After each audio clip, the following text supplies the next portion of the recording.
ways to almost instantly begin gaining more visibility in your Etsy shop. If the traffic does exist, I would say that the goal is to get into the tens of thousands or even hundreds of thousands of clicks to your listings every single month. You can see here in one of my brands received 28,000 visits in the last 30 days, 67,000 impressions or views to my Etsy listings. What we're talking about here is ways that we can actually increase this visibility. Obviously, if you have competitive products and competitive listings, these views and visits will translate to more sales. Especially when you're first starting out, how can we do this? And how can we do it almost instantly? Well, that's what we're gonna be covering. So let's get into this video.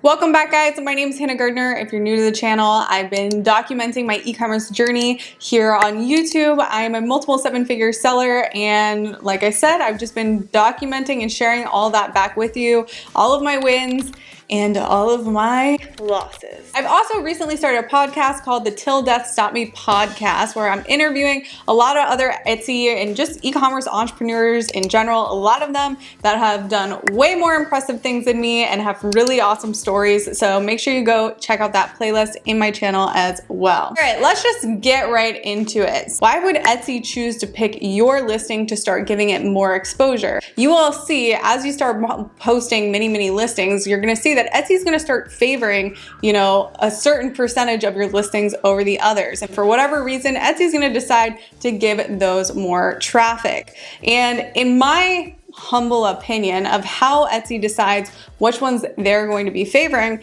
is really contingent on a couple of different things. Etsy's algorithm has some sort of formula that's judging your listings and deciding which ones should deserve more exposure. Now, Etsy's very cryptic about what this formula is, and if we knew it, then everyone would be just cracking the code and following this formula. But unfortunately, we don't know the formula. But what can we assume Etsy favors? Well, when you publish your listing, when you show up for a certain keyword that exists in your listing and you show up in comparison to all your competitors, if you start earning the majority of clicks because the image is really good, the product itself is really competitive and following trends, and the price point is competitive or just in the right price point, and Etsy sees out of all the listings that are showing up on page one, people are picking your listing the majority of the time, that's gonna send signals to the Etsy gods that listing deserves more traffic. So if you're running ads to it, or maybe it's just in the organic search, it's going to eventually start getting boosted by Etsy. If your listing historically has a really high click-through rate, followed by a really high conversion rate, followed by a really high average order value, all of these things are gonna really contribute to the amount of exposure that Etsy's gonna wanna give you. Because Etsy is also a business, right? So if you're making more money, Etsy's making more money. So that being said, let's talk about a few ways that we can enhance our listings so that we start sending the Etsy gods these signals that our listing is really competitive and worthy of getting a lot of clicks. So the first, the fastest, and the easiest thing that we can do right off the bat is we can run daily sales. Now, this is a special strategy that I'm sure many of you have already seen your competitors doing, is what they're doing is they're starting and ending a sale every single day that starts and ends the same day. And what this does in the Etsy search pages, it gives you an urgency badge. So when you're scrolling through your competition, if you show up next to a competitor, but your listing says sales ending in 4 hours, you just created a sense of urgency. So if you're competing against somebody that's one, not running a sale, or two, doesn't have an urgency badge, you're already gonna be standing out compared to your competitor. This almost instantly spikes your sales. I speak on this from experience. I started doing it this year, and I've seen a drastic change in my sales. And like I mentioned, this is just a matter of going in and starting and ending the sale the same day and continuing to do that on different days throughout the week. The second way that you can almost instantly start getting more exposure and more clicks to your listings is by bundling items. So making the main image in your listings a bundled set. Not just bundling the main image and then clicking the listing and only having one variation option to choose from, but actually giving people options to choose tiers of upsells. A really great example of this is gift boxes. So showing a beautiful full packaged gift box, and then when they click on the listing, they can see that they have options to buy different sizes of that gift box. And bundling does a couple of things here. Not only does it earn you the click because it shows a cheaper price on the front end, but because you have a tier of upsells, there's always going to be somebody that wants to buy the highest tier thing. And so what that does, it increases your average order value as a whole. So if you were a listing that just had one option of a style or a way that you could purchase something, right, then you pretty much have a standard average order value. But when you have a base price and then the way of upselling your customers, this will increase your average order value. And again, if you're making more money, Etsy's making more money. So historically, if you're competing against somebody in a similar niche selling a similar product, but your historical average order value is higher than your competitors, what listing is Etsy going to favor? They're probably going to favor yours that is a similar, value proposition of a product, but historically people are spending more money on your listing than your competitors. Number 3 is keywords.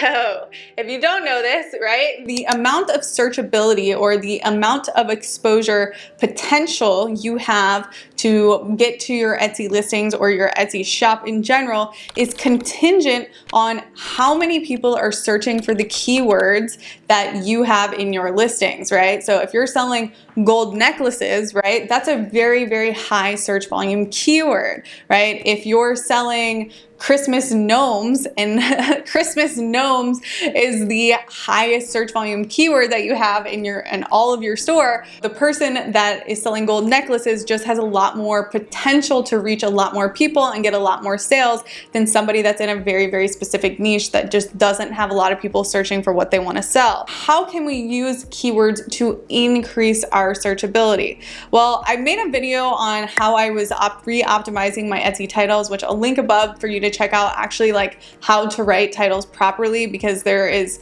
nowadays Etsy saying that you actually don't need to repeat keywords at all, especially in the first 4 words in your title. You should make it the most repetitive words possible in those first 4 word spots in your title. Again, I have a whole video on this. But what we want to do with keywords is obviously we want to use our keyword search tools like Sales Samurai. And so now, because we don't have to repeat the words over and over again or keyword stuff our listings, what I'm seeing at least is that there's actually still a lot of space left for more keyword opportunities. So in this case scenario, we could use broader terms to test out to see if we can expand our searchability. So for instance, say you're selling necklaces. I still prioritize my most strongest keyword product fit words based off of keyword product fit, search volume, and low competition. But once I tackle all of those possible best case scenario words, I would then add in some more words to expand searchability. So it could be gift for her, or Mother's Day gift, or bridesmaid gift, gold bridesmaid's gift, right? So it's not specifically saying necklace, it's not specifically saying it's a chain that's 2 millimeters, it's just broadening the amount of searchability. And sometimes this takes a little bit of extra effort because you're like, I can't think of anything. But then when you take another 45 seconds, you end up thinking of like a bunch of other stuff that you can add in there. So again, what we want to do is put in more keywords that are maybe a little bit broader. We don't want to prioritize them, right? So if we're doing gold necklace, we don't want to put gift for her in that first keyword spot, but we could consider putting that towards the back of our title and maybe at the end of our descriptions. If you didn't know what Sales Samurai was when I just showed it on the screen, Sales Samurai is a Chrome extension and a web app that helps you see search volume on keywords. And like I mentioned before, what I'm prioritizing first is my best case scenario words based off of keyword product fit. So does this keyword or longer tail keyword specifically describe what I'm selling? What people are searching in the search bar is exactly the item my item that they have in mind. Those are the strongest keywords that you're gonna wanna put in the beginning of your titles, tags, and descriptions. And then followed by, can you find words that have high search but maybe lower competition? Because then ideally you can rank faster and with those keyword opportunities.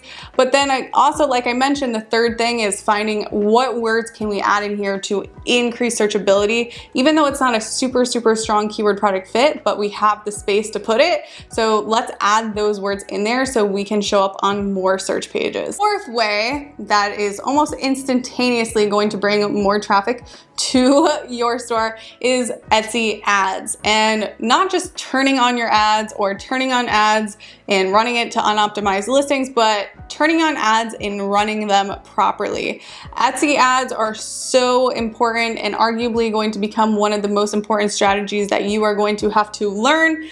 Maybe not today, but eventually you will once all these marketplaces and all these micro niches become more saturated. So I'm not gonna sit here and explain my Etsy ad strategy. So if you wanna check out that video, I'm gonna link it above and you can learn all about my Etsy ads, how to run Etsy ads properly. It's so important that we're setting up our business models correctly in Etsy, where there is a piece of the pie allocated, dedicated to Etsy PPC or marketing, right? Every business should have a marketing cost percentage built into their business model. Make sure you guys cue that video next so you can learn all of that. And finally, the fifth way that is going to bring more views and more clicks and more favorites to your store is by simply launching more listings. Couple of things here. Now, that doesn't mean that you have to launch new products all the time, which arguably you should be doing research and developing and have a consistent inflow of new product launches consistently happening. But publishing new listings on a weekly basis doesn't mean that you have to basically be creating new products every single week, right? You can take a listing, you can repackage it 5 different ways and bundle your items together. You can test that listing 4 different ways with 4 different main images and maybe a new set of keywords or a different arrangement of keywords. Now, what I'm not saying is to take one listing and duplicate it 20 times and make it's the same exact listing. Don't do that. Actually, that will probably really hurt you in the long run. What I'm saying is tweak your listings, duplicate them, and change attributes about them. Whether that's changing the main image 5 times with, if you're selling this mug, maybe change, the lifestyle image of the backdrop versus a pink backdrop versus a office backdrop, and see which one, gets a better click-through rate as well, or which one makes more sales historically. Or take this mug and bundle it with another mug or bundle it with something else and see how that sells. I see this all the time in my Etsy consultations.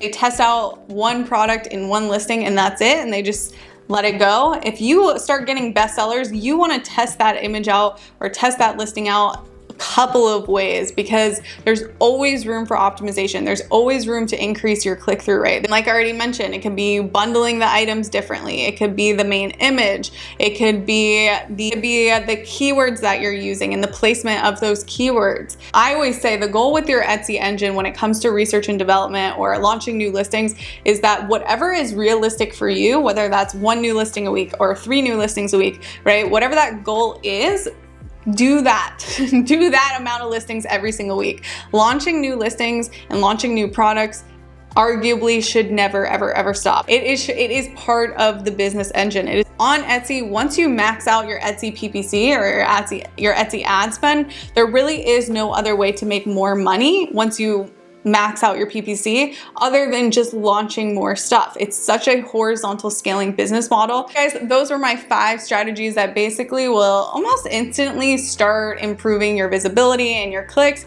if you implement them right now, today. I hope you got some value out of this video. If you have anything to add or any other tips or tricks that you would like to contribute, make sure you're commenting those down below, and I'll see y'all in the next video. Bye guys.